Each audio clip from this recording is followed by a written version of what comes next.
கல்லார்குட்டி பட்டய பிரச்சனையில் எதிர்ப்புகளை பலப்படுத்தி கல்லார்குட்டி பட்டய உரிமை பாதுகாப்பு சங்கம் கல்லார்குட்டி பட்டய உரிமை பாதுகாப்பு சங்கத்தின் தலைமையில் கல்லார்குட்டியில் உண்ணாவிரத போராட்டம் நடைபெற்றது.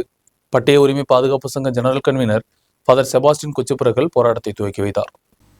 வெள்ளத்தோவல் கொன்னத்தடி பஞ்சாயத்துகளில் தங்கியுள்ள கல்லார்குட்டி அணைக்கட்டின் கரையில் உள்ள நூற்றுக்கணக்கான விவசாயிகள் தங்களுடைய பூமிக்கு பட்டயம் கிடைக்காமல் காத்திருக்கின்றனர். கல்லார்குட்டி பட்டய பிரச்சனையில் கல்லார்குட்டி பட்டய உரிமை பாதுகாப்பு சங்கம் உருவாக்கிய போராட்டம் தொடங்கி 10 வருடம் கடந்துள்ளது. உம்மன்சாண்டி அரசின் காலத்தில் தொடங்கிய போராட்டம் 2 பினராயி அரசின் காலத்திலும் தொடர்ந்தது. இந்த பகுதியில் பூமி அளந்து சரி செய்வதற்கு மட்டுமே இந்த பிரச்சனையில் இதுவரை வேலைகள் நடந்துள்ளது. பிரச்சனையில் தீர்வு காண வேண்டும் என்று வலியுறுத்தி கல்லார்குட்டி பட்டய உரிமை பாதுகாப்பு சங்கத்தின் தலைமையில் உண்ணாவிரத போராட்டம் நடத்தப்பட்டது. ஃபாதர் செபாஸ்டின் குச்சிப்புரகல் போராட்டத்தை துவக்கி வைத்தார்.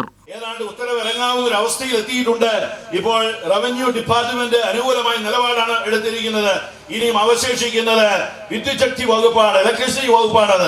എനിക്ക് നിങ്ങളോട് പറയാനുള്ളത്, വിദ്യുച്ഛക്തി വകുപ്പിനോട് പറയണം പോയി പണി നോക്കാനായിട്ട്. ഇത് നമ്മുടെ അവകാശമാണ്, ഇത് നമ്മുടെ അവകാശമാണ്. 2 നയങ്ങൾ പാടില്ല, 2 നിലപാട് പാടില്ല, ഒരേ നിലപാടായിരിക്കണം. നിങ്ങൾ ഇരട്ടയാറ്റിൽ പട്ടയം കൊടുക്കാൻ സമ്മതിച്ചെങ്കിൽ ഇടുക്കിയുടെ കാച്ച്മെന്റ് ഏരിയയിൽ നമ്മുടെ അയ്യപ്പൻ കോവിലും മേരികുളത്തും കാഞ്ചിയാറിലും പട്ടയം കൊടുക്കാൻ തയ്യാറായെങ്കിൽ എന്തുകൊണ്ട് കല്ലാർകുട്ടിക്കാർക്ക് മാത്രം വിവേചനം എന്ന് കല്ലാർകുട്ടിയിലെ വിഷയത്തിൽ മാത്രം പിടിവാശി പിടിക്കുന്നതിന് വിട്ടുകൊടുക്കണം.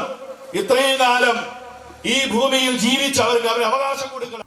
சங்கத்தின் முக்கிய தலைவர் ஃபாதர் ஜோசப் தலைமை வகித்தார். கொணத்தடி பஞ்சாயத்து தலைவர் CK Prasad, VV Augustine, James மோகனன், KR வினோத், செபாஸ்டின் கத்திப்பாரா, சாஜு பிரேம்குமார் போன்றவர்கள் உரையாற்றினர். പിണറായി ഗവൺമെന്റിന്റെ അവസാന കാലഘട്ടങ്ങൾ എത്തി നിൽക്കുമ്പോൾ കല്ലാർകുട്ടി പട്ടയ അവകാശ സംരക്ഷണ വേദിക്ക് ഇവിടെ ഒരു ഉപവാസ സത്യാഗ്രഹ സമരം നടത്തേണ്ട സാഹചര്യം പിന്നെയും സംജാതമായി എങ്കിൽ എനിക്ക് ചോദിക്കാനുള്ളത് ഒന്ന് മാത്രമാണ്. നിങ്ങൾ നൽകിയ വാഗ്ദാനത്തിന് പഴഞ്ചാക്കിന്റെ വില പോലുമില്ലേ? പഴഞ്ചാക്കിന്റെ വില പോലുമില്ലേ?